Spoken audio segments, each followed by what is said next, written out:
Hello everyone.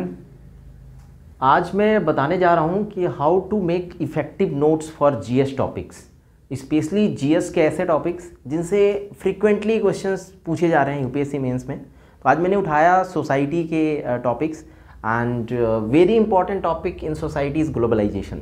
Globalisation से almost each and every year you will get at least one question. एक question तो आना ही आना है, कभी कभी दो भी पूछे हैं बट एक क्वेश्चन तो आता ही आता है, राइट। देखो, नोट मेकिंग का आर्ट ये होता है कि यार आपके नोट सिर्फ आपको समझ में आने चाहिए, बाकी किसी को नहीं आना चाहिए, राइट। इतना वेवर्ड बनाओ, इतना बेतरतीब तरीके से बनाओ कि दिमाग में छप जाए। देखो, होता क्या है कि हमारा जो माइंड है ना, ह्यूमन माइंड है, वो थोड़ी सी विस्मयकारी चीज़ें होती हैं। ऐसी चीज़ें जो होता है ना, ऑ वाली फीलिंग, वो चीज़ों को ज़्यादा अच्छे से रिटेन कर पाता है और हमारा अटेंशन भी उधर ही जाता है। अगर चीज़ें सब नॉर्मल हैं, बिल्कुल सिंपल सी हैं, तो वहाँ अटेंशन नहीं जाता, आँख नहीं रुकती। आपने नोटिस किया होगा, अगर कोई बंदा अजीब सा कपड़ा पहन के आ जाए तो everyone tends to notice him और हर। ऐसा होता है जनरली, हमारे माइंड की टेंडेंसी होती है कि जो चीज़ें देखने की आदत है we are getting use to it. तो इसीलिए मेरा नोट्स मेकिंग का फंडा ये होता है कि try to make it as wayward as possible. जहाँ कहीं यहाँ वहाँ तहाँ पता नहीं कहाँ कहाँ लिख दिया, ठीक है। अब जैसा कि आप देख सकते हैं, इसमें मैंने वही किया है कि यार मतलब ऐसे लिखने की कोशिश की कि कहीं कहीं जहाँ कहीं भी मिल गया जगह वहाँ घुसा दिया। और उससे क्या है ना कि एक जब पढ़ते रहते हैं तो खोज खोज के पढ़ते हैं। जब आप ये शॉर्ट नोट्स हैं, वैसे शॉर्ट कहने के लिए हैं, लेकिन एक पेज में इतना कंटेंट भरा है इन नोट्स में कि आप पूरा का पूरा मीन्स का आंसर लिख सकते हैं। ग्लोबलाइजेशन से रिलेटेड कोई भी क्वेश्चन आए, ये जो 3-4 पेज के जो मैं नोट्स ग्लोबलाइजेशन पे आपको दिखाऊंगा, they are more than sufficient to make any answer out of it. अब इसके साथ में अपना दिमाग चलाना है। तो अल्टीमेटली ये मत सोचिए कि जो जीएस का पेपर है उसमें सिर्फ पढ़ाई करके ही आपको अच्छे आंसर्स लिख पाएंगे। आंसर राइटिंग की स्किल भी डेवलप करनी पड़ेगी। आपका दिमाग चलना चाहिए, पेन चलना चाहिए, दोनों साथ साथ। दिमाग तभी चलेगा जब चीज़ें आपके माइंड में फ्रेश रहेंगी। फ्रेश तभी रहेंगी जब आप उसको रिवाइज़ किए रहेंगे। और रिवाइज़ कैसे करोगे? टाइम तो होता नहीं है, ठीक है। ग्लोबलाइजेशन पे हो सकता है 50 पेज का मटेरियल है, but 50 page you can not read as a human being. You have limitations, you can not read within just before the examination. आप 1 घंटे में उसको नहीं कर सकते। इसलिए बोलते हैं कि शॉर्ट नोट्स बनाओ। सारे टॉपर्स, हर जगह टीचर सभी बोलते हैं शॉर्ट नोट्स बनाओ, लेकिन कोई ये नहीं बताता कि कैसे बनाओ, ठीक है। सबसे बड़ी समस्या होती है कि कैसे बनाओ। शॉर्ट नोट्स का मतलब कि सिर्फ एक एक वर्ड लिख लो, कुछ लोग बोलते हैं, या फिर डिस्क्रिप्शन लिख लो। नहीं, ऐसे नहीं होता है। आपको ऐसे शॉर्ट नोट्स बनाने हैं जिसको पढ़ के आप पूरा पिक्चर आपके दिमाग में छप जाए, आपका जो मेन सोर्स था वो सारा का सारा रिकॉल हो जाए। आपको ऐसा शॉर्ट नोट्स बनाना है और वो सिर्फ आपको पता है कि कैसे बनाना है। कभी भी किसी के नोट्स को कॉपी करने की कोशिश मत करें। कुछ लोगों को पॉइंट फॉर्मेट में लिखना अच्छा लगता है, जैसे ऐसे लिखते हैं, लाइक ऐसे 1 2 3 करके, और वो सिस्टमेटिक अच्छा दिखता है और उनको रिटेन होता है। ऐसे बकवास सी चीज़ें उनके दिमाग में नहीं छपती। तो आप वैसे बनाओ जैसे आपको याद रहती हैं चीज़ें, ठीक है, जो दिमाग में हमेशा से छप के रह जाए, ठीक है। उस वैसे बनाएंगे, then you will get it very easy. काफ़ी आसान होगा चीज़ों को रिटेन करने के लिए और एग्जाम में रिप्रोड्यूस करने के लिए। That is very very important. और जब नोट्स बनाए ना तो अपने दिमाग को चलाते रहें कि यार इससे रिलेटेड चीज़ें और क्या हैं। Like you have to be very very aware. देखो, इस एग्ज़ाम में ना, स्पेशली जीएस के पेपर के लिए अवेयरनेस बहुत बड़ी चीज़ होती है। अगर आप अवेयर नहीं हैं तो मल्टी डायमेंशनल आंसर्स नहीं लिख सकते हैं। सभी बोलते हैं कि यार डायमेंशंस बढ़ाओ, 6 डायमेंशन 7 डायमेंशंस लाओ आंसर्स में, but how to bring that? आप रट के तो नहीं जा सकते ना, हर एक क्वेश्चन का आंसर रट के नहीं दिया जा सकता। इसीलिए ये चीज़ें होती हैं जो नोट्स आपको हेल्प करती हैं, बट नोट्स बस नहीं हेल्प करेंगे, आपको सोचना भी पड़ेगा, तभी डायमेंशंस बढ़ेंगी। मैं बताता हूँ कैसे मैं नोट्स बनाता था। और बहुत सारे लोगों ने ऐसे नोट्स मेकिंग आपने देखे होंगे, डिफरेंट प्लेटफॉर्म्स पे लोग डाल के रखते हैं कि ऐसे नोट्स यूज़ करो और ऐसे शॉर्ट नोट्स से आप जल्दी रिवाइज कर सकते हो। आओ देखते हैं। ये टॉपिक मैंने उठाया है ग्लोबलाइजेशन, जो सोसाइटी जीएस 1 का टॉपिक है, और हर साल एक एक क्वेश्चन आ रहा है, मतलब इसको पढ़ना तो ज़रूरी है, ठीक है। अब मैंने यहाँ पे एक डेफिनेशन लिख दिया, ठीक है। ये नोट्स बनाना मैंने तब स्टार्ट किया जब I was a naive in notes making, ठीक है। तो इसीलिए मैंने कंप्लीट डेफिनेशन लिखा। अगर मैं आज नोट्स बनाता इसका तो I would have written only this: interconnectedness, ठीक है, interdependence, in economic, social and cultural. बस ये 5 वर्ड्स ही वहाँ लिखने की ज़रूरत थी, ठीक है। ये लेकिन मैंने पूरा लिखा, क्योंकि उस समय पे नोट मेकिंग का आर्ट मुझे नहीं आता था, टू बी ऑनेस्ट नहीं आता था। Over the years I have developed this habit to make crisp and short notes, ठीक है। तो आप यहाँ पे ये लिख लिया। उसके बाद बेसिकली सिलेबस क्या कहता है कि impact of globalisation on Indian society, तो हमें सीधा सिलेबस पे बात करनी है। ग्लोबलाइजेशन के लिए डेफिनेशन बस इतना ही है। अब ये मत हिस्ट्री मत लिखने लग जाना कि globalisation started with renaissance, discovery of world, जो वास्को डी गामा आया या कोलंबस ने खोज की, तो वो सब चीज़ें जो है ना किसी मटेरियल में दी भी हुई हैं तो कभी आंसर में यूज़ नहीं होंगी, इसीलिए उनको नोट्स में लिखना ही नहीं है। ये तो पता है हमें कि वर्ल्ड में एक पार्ट से दूसरे पार्ट गए तभी ग्लोबलाइजेशन स्टार्ट हुआ, तो उसको लिखने की क्या ज़रूरत है यार, पता है तो पता है, ठीक है। ऐसी चीज़ों को लिखो जिस रिवाइज करने से कुछ इंप्रूवमेंट हो आपके आंसर्स में, ठीक है। तो ये चीज़ ध्यान में रखना होगा। अब देखो जो इम्पैक्ट है तो हम कैसे कैसे बात करेंगे, यहाँ पे इम्पैक्ट लिख दिया है एक छोटा सा, ठीक है। अब इम्पैक्ट है तो किस पे करेंगे, सोसाइटी में क्या क्या चीज़ें होती हैं जिन पे ग्लोबलाइजेशन का इम्पैक्ट हो सकता है। सोसाइटी का पहला चीज़ होता है कल्चर, ठीक है। उसके अलावा फैमिली स्ट्रक्चर वगैरह की बात करेंगे। तो कल्चर में देखो एक बहुत अच्छा टर्म है जो एनसीईआरटी में दिया हुआ है, इसीलिए मैं बोलता हूँ कि एनसीईआरटी पढ़ना बहुत ज़रूरी है। इन टर्म्स को लिखेंगे आपका स्पेस और वर्ड्स दोनों बचेगा। जैसे homogenisation versus globalisation of culture, इनके वर्ड्स में ही मीनिंग है। होमोजिनाइजेशन मतलब एक जैसा होता जा रहा है सब कुछ, ग्लोबलाइजेशन मतलब लोकल लेवल पे ग्लोबल फ्लेवर, ठीक है। जैसे शादी पार्टी में आजकल जो आते हैं वो कैडबरी डेयरी मिल्क वाली मिठाई, ठीक है, तो दैट इज ग्लोबलाइजेशन। तो ये ऐसा है, लाइक ये देखो लिखा है foreign TV channels, star, MTV, cartoon network, अब इंडियन लैंग्वेजेस में आ रहे हैं। पहले तो अंग्रेजी में आते थे बस, लेकिन इंडियन डिफरेंट लैंग्वेजेस में आती हैं। हॉट स्टार जो है हर लैंग्वेज में देता है क्रिकेट मैच का कमेंट्री जो है, तो दिस इज ग्लोबलाइजेशन, ठीक है। जैसे फूड की बात करेंगे, एक तो लैंग्वेज की बात कर ली यहाँ पे, देखो ये सब दिमाग में होना चाहिए। कल्चर में क्या क्या होता है, culture is a way of life, ठीक है। तो अगर आपको इतना पता है कि culture is a way of life, तो कल्चर में क्या क्या आएगा, जो हम बोलते हैं that is language. Food habits मतलब जो हम खाते हैं, मैकडोनाल्ड, ठीक है, sells only veg and chicken products, ठीक है, नॉट बीफ, क्योंकि इंडिया में people are very much against the beef, ठीक है। बीफ कई जगह पे बैन भी होता है, वो चलता रहता है, लाइक काउ विजिलेंटीज जो हैं वो सब कहाँ हैं, बीफ के अगेंस्ट होते हैं, इंडिया में एक्सेप्टेड नहीं है। इसीलिए सिर्फ मैकडी जो है वो वेज और चिकन बेचता है, अगर बीफ बेचने लगा तो कोई नहीं खरीदेगा उसको, बॉयकॉट हो जाएगा, ऑस्ट्रेसाइजेशन हो जाएगा कंपनी का, ये चलेगी नहीं। इसीलिए इसको बोलता है कि फूड हैबिट्स में ग्लोबलाइजेशन मतलब लोकल फ्लेवर में उसको ग्लोबल चीज़ें ऐड करनी है, ठीक है। तो ये बेसिकली ये ऐसा तरीका होता है जो आप सोच रहे हो, दिमाग आपका चल रहा है, सोच सोच के नोट्स में लिखते जा रहे हो। अब सिर्फ ये हो गया ना, फॉरेन टीवी चैनल वाले के एग्जांपल आ गया, तो कभी भी ऐसा क्वेश्चन आया ग्लोबलाइजेशन का क्या इंपैक्ट हुआ इंडियन कल्चर पे, ये एग्जांपल दे दिए, ये एग्जांपल दे दिए। देखो सोसाइटी के paper is all about your statement and substantiation of that statement using the examples या इलस्ट्रेशन जो भी कह लो, ठीक है। बस ये होता है, इसको हम अच्छा सा टर्म देते हैं। देखो जो रेड कलर में लिखा है ना, वो मैंने बाद में ऐड किया है, इसमें जो चेंज किए हैं अपने नोट्स में वो किया है। जैसे ये यहाँ पे इंग्लिश लैंग्वेज बताया, यहाँ मैकडोनलाइजेशन ऑफ फूड हैबिट्स, ठीक है। पहले क्या होता था, खाने में रोटी चावल दाल बस यही खाते थे, घर में ही बनता था खाना। लेकिन आज क्या है, मैकडी या पिज़्ज़ा, डोमिनोज के आने से लोगों का फूड हैबिट चेंज हो गया है, तो ये ग्लोबलाइजेशन का ही असर है, ठीक है। जैसे देखो एग्जाम्पल लिख दिया, मैकडी, KFC है, ठीक है। अब वेस्टर्न क्लॉथिंग्स, पहले क्या पहनते थे, कुर्ता पजामा धोती, लेकिन अब क्या पहनते हैं, जीन्स टी शर्ट या फिर वेस्टर्न फॉर्मल्स पहनते हैं।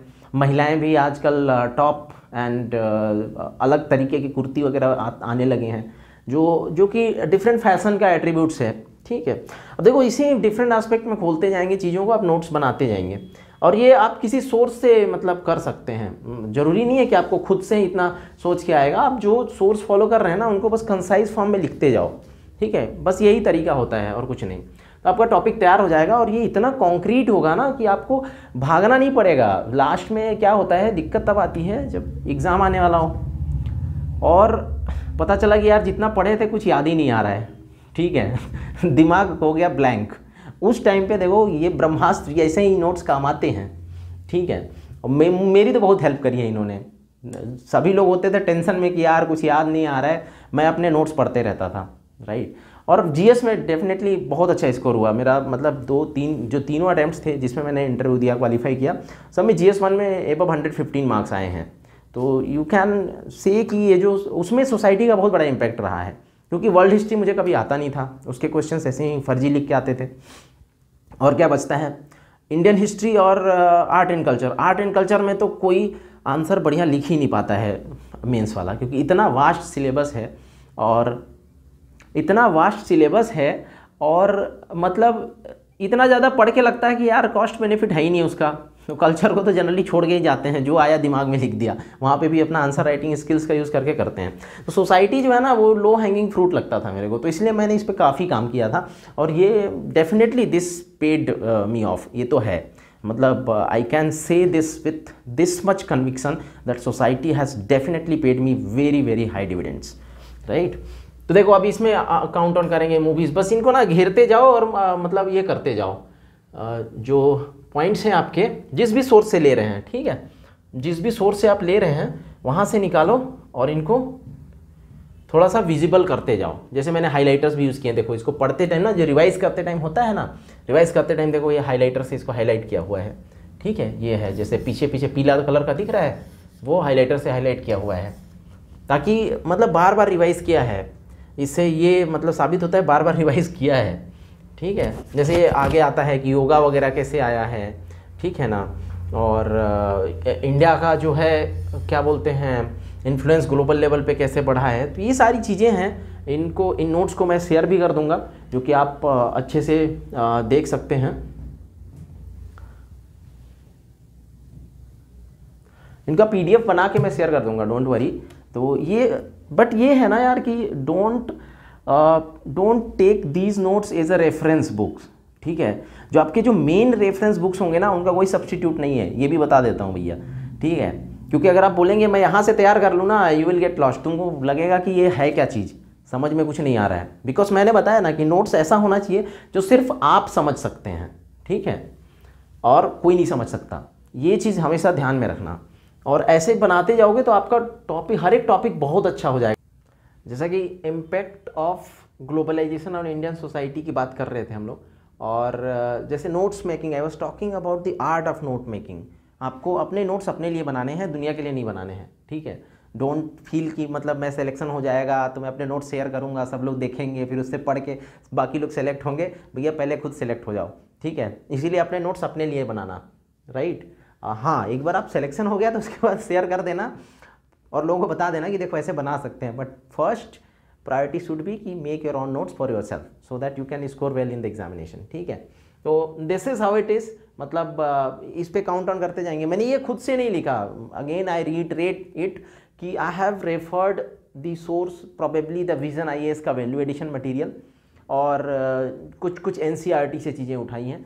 अदरवाइज ऐसा नहीं है कि ये सब चीज़ें मेरे दिमाग में अपने आप आ गई या फिर सिर्फ थॉट प्रोसेस से आ गया, ऐसा नहीं है। You have to refer some standard sources, ठीक है। उसके बाद उसको कंसाइज करके ऐसे नोट्स में आप डाल सकते हैं, ठीक है। जैसे इसकी बात करते हैं, इम्पैक्ट ऑन वुमेन पे बात करेंगे, ठीक है।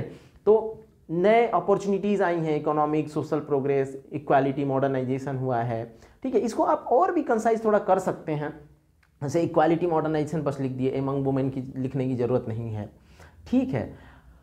एक्टेड एज को हटा सकते हैं, सिर्फ कैटलिस्ट लिख सकते हैं, अवेयरनेस लिख सकते हैं। तो जो की टर्म्स है ना उसको बस लिखो तो और भी कंसाइज हो जाएगा, राइट। तो इस वे में ना आपका और भी कंसाइज, जैसे मैं तो ये इनिशियली बनाया था उस टाइम पे ये चीज़ें लिखा जाती थी, राइट, फ्लो में लिखा जाता है, बट थोड़ा सा अवेयर होकर, थोड़ा सा अलर्ट होकर बनाओगे ना तो और भी अच्छा बनेगा, ठीक है। और बिलीव मी यार, जितने अच्छे नोट्स होते हैं ना उतने अच्छे आंसर होते हैं GS में, क्योंकि जिस सोचने का टाइम तो होता नहीं है GS में।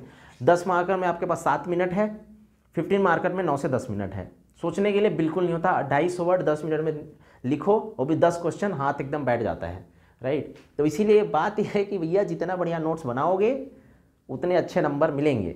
और जो लोग बोलते हैं ना कि हम लोग कोई नोट्स ही नहीं बनाए, फिर यार वो लोग ना बहुत ज़्यादा नोट्स बना चुके होते हैं। कैसे? आंसर राइटिंग इतना करते हैं ना, साल भर से आंसर ही लिख रहे हैं, तो सिलेबस के हर टॉपिक पे 10-10 आंसर लिख लिया, ग्लोबलाइजेशन पे 10 आंसर लिख लिया, तो इतना दिमाग चमक जाता है कि यार कुछ आंसर लिख ही लेगा वो, उसके बाद वो लोग सेलेक्ट भी हो जाते हैं। लेकिन अब आपको डिसाइड करना है कि पूरे 1 साल आंसर राइटिंग लिखना है या फिर टॉपिक को तैयार कर लो और कुछ टेस्ट सीरीज या कुछ आंसर राइटिंग 3-4 महीने की करके आपको सिलेक्शन पाना है।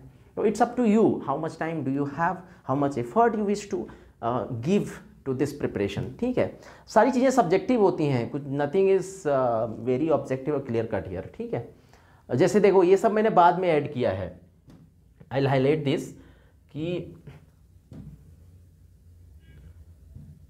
ये देखो ये जो है ना Muthaiya Vanitha and Ritu Karidhal, they were very much very pioneer in the launching of Mars orbiter mission and India's Gaganyaan. They are working in Gaganyaan as well. तो ये दो नाम आप दोगे ना तो वुमेन एम्पावरमेंट में ये काफ़ी अच्छा इम्पैक्ट डालता है। या फिर पॉजिटिव्स है कि कैसे ग्लोबलाइजेशन की वजह से स्पेस इंडस्ट्री आई, इसरो आया and women have got opportunity in stem. ठीक है, तो ये चीज़ें आप कर सकते हो। Apart from that nothing hard and fast, यहाँ पे ज़्यादा कुछ बताने के लिए नहीं है, ये सारी चीज़ें सबको पता है, आप लोग पढ़ लोगे कहीं से भी। मेरा पर्पस जो था वो सर्व हो चुका है। मेरा पर्पस था कि बताना है भैया नोट्स कैसे बनाने हैं, नोट्स ऐसे बनाने हैं जो आपको समझ में आए। जैसे देखो एक और चीज़ होता है, ये एरो यूज़ किया है। ठीक है, कई लोग इसको, ज़्यादातर लोग यूज़ करते ही हैं इसको, लेकिन आपको बताऊंगा ये बहुत काम का चीज़ है कि आपने सिर्फ लगा दिया इंक्रीज कम, इसका मतलब इंक्रीज होता है एजुकेशन स्टेटस फॉर वुमेन। ठीक है, increase in health care facility, तो आपका इंक्रीज लिखते ना पूरा वो बच गया, डिक्रीज का डाउनवर्ड एरो बना देते हैं। ठीक है, ये डिक्रीज के लिए होता है और ये वाला इंक्रीज के लिए होता है, तो आप खुद ही समझ जाओगे कि इसका मतलब क्या है। ठीक है, अब देखो उसमें नेगेटिव्स भी बताया है, पॉजिटिव्स बताया है, तो नेगेटिव्स को इधर लिख दो, पॉजिटिव्स को इधर लिख दो। तो एग्जाम के टाइम पे ना दिमाग में पिक्चर आता है कि यार मैंने पॉजिटिव इधर लिखा था, नेगेटिव इधर लिखा था, तो पॉजिटिव में क्या क्या था, तो वो सारे पॉइंट्स आपको याद आते जाएंगे। ऐसा बहुत मतलब फनी वे में पढ़ाई किया जा सकता है यार, बहुत आसान होता है पढ़ाई करना। जब आप लोग जॉब में जाएंगे ना, सर्विस में जाएंगे, तो बोलोगे लिटरली बोलोगे कि यार पढ़ाई करना बहुत आसान था। जब अपने मन के राजा होते थे, जब मन किया तब पढ़ लिया, जब मन किया तब बंद कर दिया। ठीक है, तो ऐसे ही डिफरेंट पे बनाया है मैंने, यूथ पे बनाया, फिर उसके बाद इकोनॉमिक एस्पेक्ट को कवर किया। तो ग्लोबलाइजेशन के देखो जितने डायमेंशंस हो सकते थे ना, जैसे देखो एग्रीकल्चर पे भी बहुत बड़ा इंपैक्ट पड़ा है ग्लोबलाइजेशन का, मैंने एग्रीकल्चर पे एक टॉपिक बनाया। और अगेन ये एग्रीकल्चर दिमाग में आया कहीं नहीं से, रेफर किया है, जो सोर्सेस है उनको रेफर किया, वहाँ लिखा था एग्रीकल्चर पे क्या इंपैक्ट हुआ। ठीक है, तो मैंने कुछ सोच के अपने से भी पॉइंट्स जोड़ दिए, जितने मटेरियल में दिए हैं ना वही लिखो, बस जरूरी नहीं है कुछ अपने भी सोचो ना उस मोमेंट पे, क्योंकि आपके पास जब पढ़ रहे होते हो तो आपके पास सोचने के लिए बहुत टाइम होता है, एग्जाम में सोचने के लिए टाइम नहीं होता। जैसे कई लोग ग्लोबलाइजेशन में एग्रीकल्चर वाला डायमेंशन डालेंगे ही नहीं। ठीक है, बिल्कुल नहीं डालेंगे, ट्रांसपोर्ट वाला डायमेंशन नहीं डालेंगे। भाई पहले बैलगाड़ी में यात्रा करते थे, जब से एरोप्लेन आया फ्लाइट में यात्रा करते हैं, ये भी तो इम्पैक्ट ऑफ ग्लोबलाइजेशन है ना। तो ट्रांसपोर्ट वाला चीज़ें लोगों को नहीं सूझती हैं, लेकिन अगर आपने नोट्स में एक शांत दिमाग से, जब आप शांति से पढ़ाई कर रहे हैं, उस टाइम पे सोच के अगर कहीं पे मेंशन किया है, आप ये पॉइंट मेंशन करते हैं, बाकी लोगों से आपका आंसर अलग होगा, आपको ज़्यादा मार्क्स मिलेंगे, इसमें कोई डाउट ही नहीं है।